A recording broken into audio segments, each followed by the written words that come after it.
I will talk about diabetic ketoacidosis.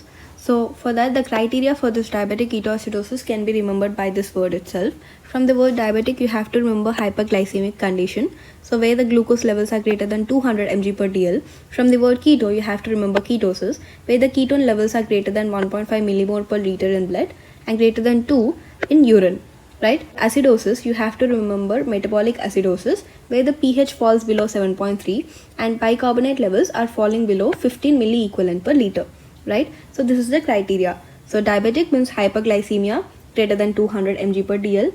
Keto means ketosis. So blood should be greater than 1.5 and in the urine it should be greater than 2. And in the acidosis, metabolic acidosis, pH should be less than 7.3 and bicarbonate should be less than 50 milliequivalent per liter. So this is the criteria for diabetic ketoacidosis. Now let us see the pathogenesis. So what is happening here? One is there is severe deficiency or absence of insulin. Absence of insulin, the other hormones like growth hormone, glucagon and cortisol levels are increasing in the body. So this increased glucagon cortisol levels will cause lipolysis, whereas this decreased insulin will cause hyperglycemia. And all these conditions are precipitated by some factors like infection, trauma and stress. So imagine a child is having this deficiency of insulin and also increased levels of cortisol, glucagon and growth hormone. In addition to that, if the child is also having any viral illness or has this traumatic history in the recent times, then it will precipitate the whole condition and the child presents with this gustmal breathing, abdominal pain, fruity water breath, unconsciousness and all. Right? So that is the diabetic ketoacidosis presentation in the child. So let us see this whole pathogenesis. So in the hyperglycemia, there will be increased glucose, which will be causing osmotic effect. Right? So water from the intracellular compartment will be going to extracellular compartment. Intracellular dehydration will be happening. Pseudo-hyponatremic conditions are created. So why is the pseudo-hyponatremia occurring? So for every 100 mg per dl increase of glucose, there is decrease of 1.6 milliequivalent per dl of sodium. So if the glucose is increasing, sodium is decreasing, right? And the treatment for the pseudo-hyponatremia is nothing special. You have to directly treat this hyperglycemic state. Then this hyponatremic conditions are resolved on its own, right? Now coming to this lipolysis. So because of this increased levels of cortisol, glucagon and growth hormone, there will be lipolysis, oxidation of fatty acids. It will create some acetone, acetoacetic acid and beta hydroxybutyrate. Acetone is responsible for this fruity ordered breath in case of DKA. And again, you can see this gustmal breathing, abdominal pain and all other symptoms. And coming to the evaluation, first you have to check this airway, breathing and circulation, ABC. And then again, you have to check for the consciousness, pupil, cranial nerves, deep tendon reflexes and all. And then you'll do some investigations. For that, you'll have to do the sodium investigations. Why? Because we have said for every 100 mg per dl increase in the glucose, there is 1.6 milliequivalent per dl decrease in the sodium. So we'll have to check if there is any decrease in the sodium. Because if there is any rapid decline of sodium levels, it will indicate the risk of developing cerebral edema. And cerebral edema is the most feared complication of DKA. We are trying to prevent it as much as possible. So for that, we'll have to evaluate the sodium levels. And now coming to the next thing, which is potassium levels. So intracellular potassium decline.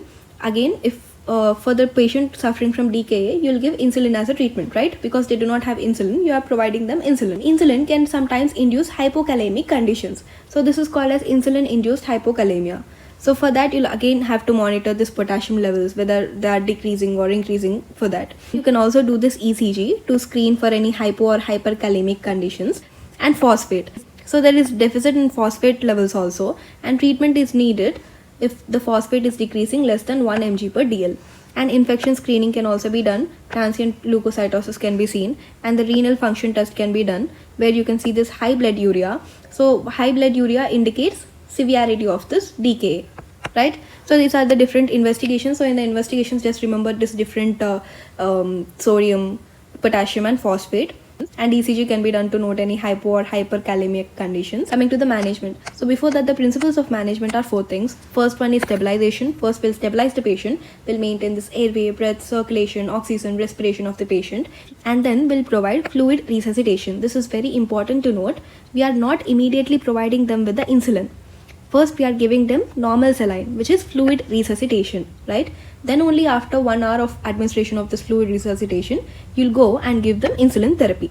And after the insulin therapy, you go and give them electrolyte correction if there is any electrolyte imbalance, right? So what are we doing in the principal treatment? First is stabilization, airway, breathing, circulation, oxygen, everything is maintained.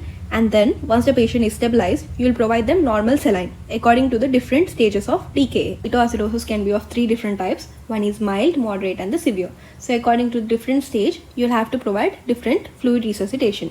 And then only after 1 hour of providing this fluid resuscitation, you'll have to start insulin therapy. You should not immediately start this insulin therapy because it can lead to cerebral edema. And in the last, if there is any electrolyte imbalance, we are trying to correct that.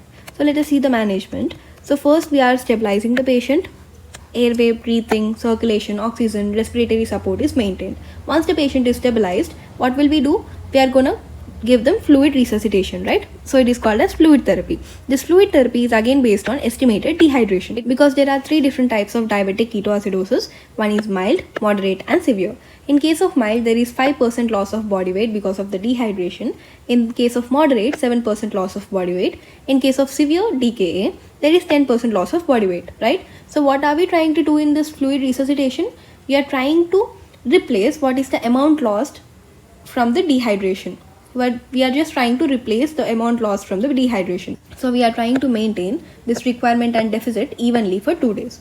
So this is the fluid therapy, and also we'll have to know this avoid fluid over fluid therapy as it can cause cerebral edema again. So this avoid giving 4 liters per day of fluid. So fluid therapy, in case of mild cases, you can give them oral fluids because they are stable and conscious, so they can take this oral fluids. You can provide them oral fluids. In case of moderate, you can give them IV 10 to 20 ml per kg of normal saline 0.9% for 30 minutes. And in case of severe, again you'll have to give IV but bolus of 20 ml per kg 0.9% normal saline. So this is about fluid therapy. So insulin should be only given after 1 hour of fluid therapy. You should not immediately administer insulin. Do not give insulin immediately. It may lead to decreased plasma osmolarity, which can cause this hypokalemia and increase the risk of cerebral edema. So there is no role of insulin bolus. Again, you have to remember insulin should be only given IV infusion or IM, and later you can replace it by subcutaneous insulin once the person is improving. But you should never give it insulin bolus because it's of no use, right? And rate of insulin infusion is at the rate of 0.05 unit per kg per hour, and if there is no improvement, you can increase the dose by 0.02 unit per kg per hour. And avoid giving recurrent insulin infusions again, as it can increase the risk of cerebral edema. So we are done with insulin therapy. Now coming to the 4th step, which is electrolyte correction. So if there is any electrolyte imbalances, we are also providing them proper electrolytes. So let us see this. So for example, blood glucose. So what is happening here in case of DKA? There is hyperglycemic conditions. So on the hyperglycemia, you are giving them insulin therapy, right? So first we are stabilizing the patient, and then we are giving them fluid, and then you will give this insulin.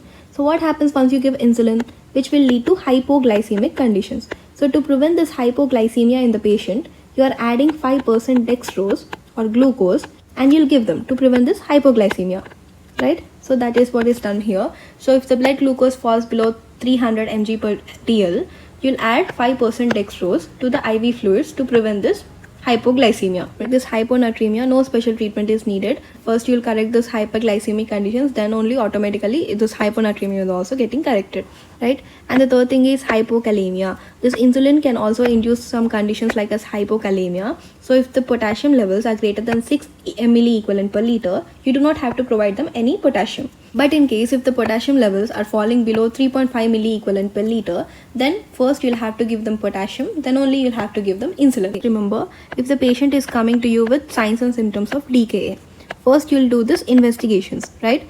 So in the investigations, you'll investigate the sodium levels, potassium level, phosphate level, and also you'll do any infection screening and all. So once you evaluate this different electrolyte levels in the body, we'll start with the treatment. So in the treatment, you'll stabilize the patient, you'll give this fluid therapy, and then you'll give this insulin, and then you'll correct any electrolyte imbalances. And this is done if the potassium levels are greater than 6 milli equivalent per liter. If the potassium levels are adequate enough, you'll go with stabilization, fluid, insulin, and electrolyte imbalances. But if the potassium level is less than 3.5 milli equivalent per liter, what will you do? First, again, you'll stabilize the patient, and then you'll do this fluid therapy. Afterwards, you'll give them potassium. So after giving the potassium, then you'll go and give them insulin, and then any other electrolyte imbalances. So this is what is said here. And now let us see the complications of diabetic ketoacidosis. It is most feared complication is cerebral edema. So let us see the risk factors for development of the cerebral edema. So rapid decline in sodium levels or rapid or excessive fluid intake, we have seen, right? So we should avoid this oral fluids greater than 4 liters per day, and also early administration of insulin bolus should be avoided, recurrent insulin therapy should be avoided, and also slow rise in sodium in the patient with the rapid fall of glucose is also risk factor for the cerebral edema. Alkali treatment is also risk factor for the cerebral edema. So these are the different risk factors for cerebral edema. So let us see the symptoms of the cerebral edema. So there is persistent hemodynamic instability. No matter how much treatment you do, there is no improvement. So worsening of this clinical condition after initial improvement, after you provide them treatment, right? So the symptoms, he can also present with headache, vomiting, drowsiness, irritability, hypertension with bradycardia, and unconsciousness. And if the patient is coming to you with unconsciousness, again you'll have to suspect this cerebral edema, focal neurological deficits, fixed dilated pupils and all. So on suspicion of this cerebral edema, you'll have to immediately administer IV mannitol 5 ml per kg, so which causes this fluid restriction, and then head end elevation can also be done.